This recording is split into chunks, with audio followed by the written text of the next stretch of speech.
Congratulations on a fantastic career. Thank you. It seemed like after the game that you wanted to maybe just walk off and just maybe didn't want to know how to. But just now that you've only had like 10 minutes of the process. Yeah. How does it feel? Kind of weird. Definitely surreal.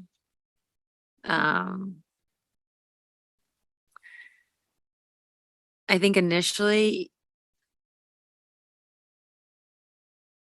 you feel sad about the season and the game. Or I felt sad about the season and the game.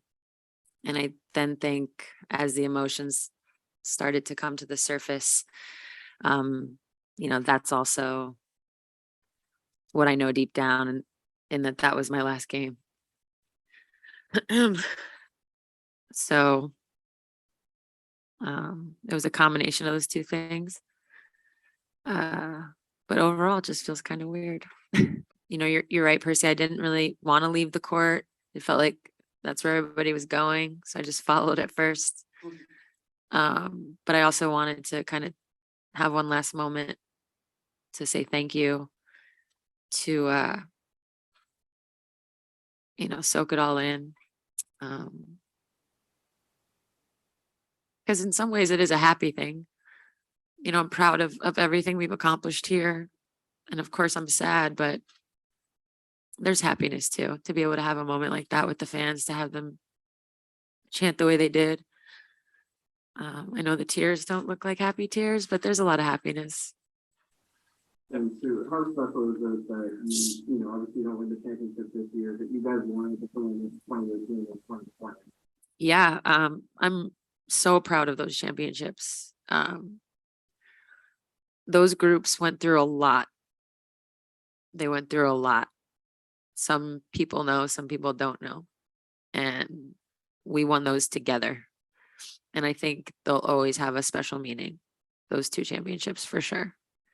And for me, it was a career rejuvenation.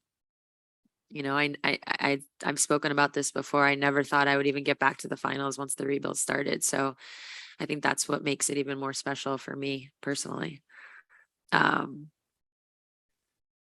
But yeah, I mean, maybe you're catching me in a moment, but it's tough. It's going to be tough to, when it's, I was just about to say when it's all said and done.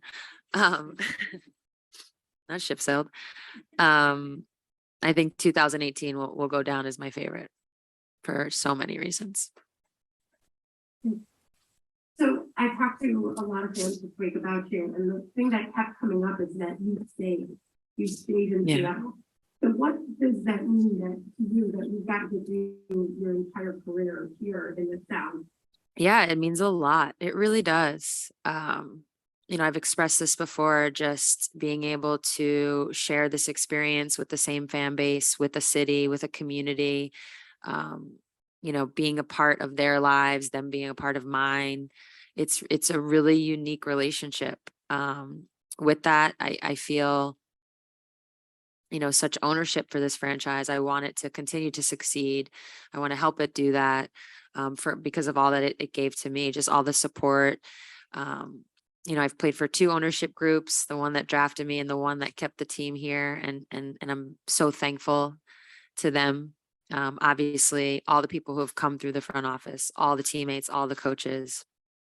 I've been really lucky, so I know a lot of people might say to you that they feel lucky that I stayed, but I feel really lucky that I've got to have this. I've had this experience, that I got to have this experience. I don't think it's rare. You might not see athletes be able to do this or have the opportunity to do it. So I'm also thankful for that. But like I said, it's not rare. There's been other people to do it, but those that have done it know that it's really special and it's really unique.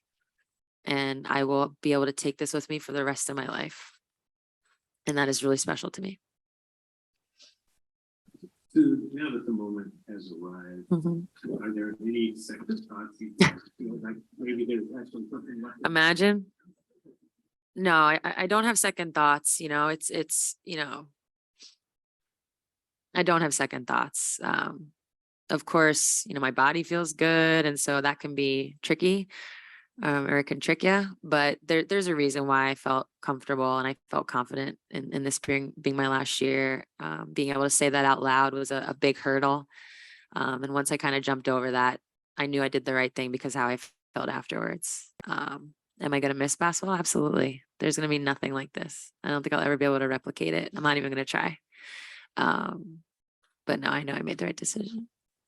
Sue, I think in previous years, the way that you guys played was still game. We'd be talking about doing from the final. Yeah. It seemed to be a pretty spectacular series in terms of the quality of display. Can Mhm. you sort of describe what these four games were? Yeah, they were, I can only imagine from a spectator standpoint, they had to have been some of the best games they've ever watched. Just the shot making, the playmaking, the swings, the back and the forth. That's exciting basketball. And I think we had two teams that have some really special players and really special talent. I mean, wow, Chelsea Gray was unbelievable. Unbelievable. Asia, unbelievable. Stewie, unbelievable. I mean, I think about the last couple minutes of pretty much all four games, and it was just back and forth and back and forth. And that's a sign of things to come, I think, in this league. The talent can do that now. That wasn't always the case for a long time. So it's really exciting to see these young players shine the way they did, Jewel included. Jewel had some moves tonight. Oof. I mean, so, you know, the league is in good hands. I think that's really what this series tells you, because it was four young players just taking over. So obviously I'm not seeing in your career, can you just talk about all the other impacts that you've had because of the platform that you've had? And is there anything that you're really proud of that you were able to accomplish or hope fight for over the span of that career? Yeah, I mean, we got a senator in office. It's pretty incredible. I'm really proud of that. I think I keep like eating this. That's probably off the court, probably one of the things I'm most proud of, that our league was able to achieve that, or help somebody achieve that. I think, you know, otherwise just being able to, you know, I really do believe that my generation of players, you know, maybe a couple years ahead of me, a couple years behind me, just this group, with our play, I do think we kept the league alive, you know, kept the league alive when we weren't getting on TV as much, when we weren't getting the coverage, when we weren't getting the, you know, the sponsorship money or the deals. It was our play that kept the league going. And I feel really proud to be part of that generation. You know, it's not the very first generation, but it is the one that took the baton and did the best with it that we could. And from there, now we're starting to see things change. You know, so in some ways, I'm proud to be part of that generation that kind of kept it going. I'm also glad that my last couple of years, I got to experience the change, this corner that got turned. I got a little bit of a taste of it. You know, it's too bad we didn't make the finals. I would like to taste that charter, but I've been on it before. They're all right. Okay, so you might be a little too early for this, but just that the relationship you have with so many teammates, you know, that you down to. Yeah, I mean, Tanisha Wright flew out here just for this game. You know, I could go down the list of people. I have group chats from teams. I have a group chat that every day somebody writes in it from our 2010 team. Group chats from the 2018 team. Sorry. Cherie Sam was here from the 2004 team. Simone Edwards has pretty much been at every game. So it's pretty amazing, all these lifelong friendships that I have, that are really special because, you know, they're friends, but they're also people that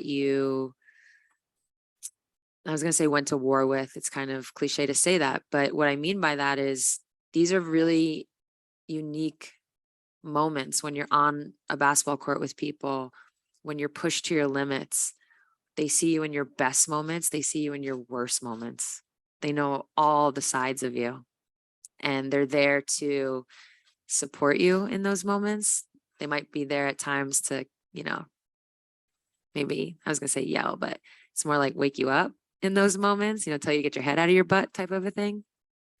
And they see who you are, like deep down. And those relationships, they're hard to come by, where you really experience that with another group of people. So, again, I could go down the list. I mean, there's people on this current team that I feel that way about, that I know will be in my life forever. So, yeah, that's another thing. I'm really kind of back to playing in one franchise for the same, playing in the same franchise for my whole career. That's a big part of it, right? Having all these different relationships, and we're all kind of connected by the storm. Thank you. Sue, I know you talked about the league being in good hands and the high quality of play we've seen. And when you think back, obviously you were right before your senior in high school is when this league started. So you've watched the entire thing grow. What are you most impressed about in terms of the on the court play that we see that's happened, during your career and even a couple years before that?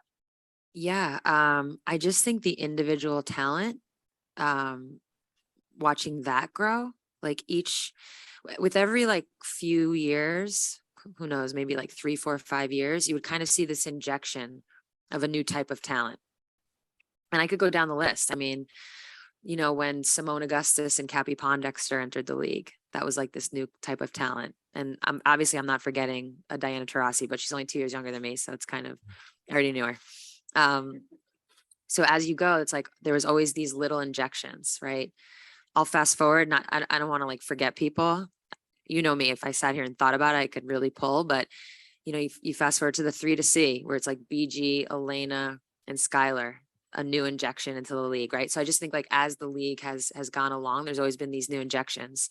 And what you're seeing now is just incredible individual talent. What was really most fascinating to me about this series was it was a lot of ISOs, 15 years ago wasn't the case. A lot of things have changed. The rule changes allow for that. I remember my first probably 10 to 12 years of the league. It was the games were grinds. I mean, grinds. The year we won in 2010, that's how we wanted to play. We wanted the scores to be in the 60s.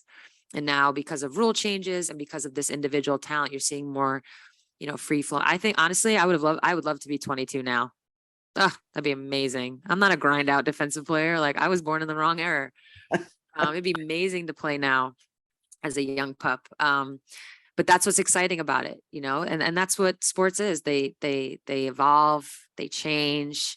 Of course, our counterpart in the NBA, we see it in the NBA, and you're starting to see it now. It's just starting to evolve and change. And it's getting very exciting to watch these individuals go at it. And that's what this series, I think, really, really showed us. Thank you. Last question, Jackie Powell. Go ahead, Jackie. Hi, Sue. You talked about how this franchise went through a rebuild and how that was something that was really special to you. So I'm curious what you think it takes for a successful rebuild to happen in this league, and what about that process, or what it taught you, what that process taught you in your career. Well, you got to get the number 1 pick. That's pretty much what this conversation is. Let's be honest. I'm not encouraging tanking. I understand this is not what you want to have happen, but I can name maybe 2 teams that have ever had success, like going to the finals, winning a championship, that don't have a number 1 pick on them, or don't have, multiple top 3 picks. I think women's basketball, given that we only have 12 teams, I also think women's basketball, when you have special talent, that's when you win. You win a championship because you have a player like Stewie on your team. You win a championship because you have a player like Lauren on your team. See, I keep eating this. You win championship because you have players like Diana Taurasi or Maya Moore on your team. It's kind of the sad truth. And I feel really lucky that, I've played with multiple. I've played with, 2 like franchise, epic, Hall of Fame, legendary players. That's how you win. And it's really difficult to do it otherwise. The teams that have so much credit, and I think a lot of that's when things like free agency come into play, and that's when you can put together and find the pieces. But generally speaking, you need that one. Thank you. Yeah, I just want to say thank you to all of you guys for, I'm sure I'll get another opportunity, but it's been a pleasure. And I just want to thank you for covering me, covering us, covering this league. I hope you continue to do that. It's because of you that we're able to keep this league going. I see a lot of old faces in the room, but I also see a lot of new ones. I can't see who's on Zoom, but I just want to thank you all.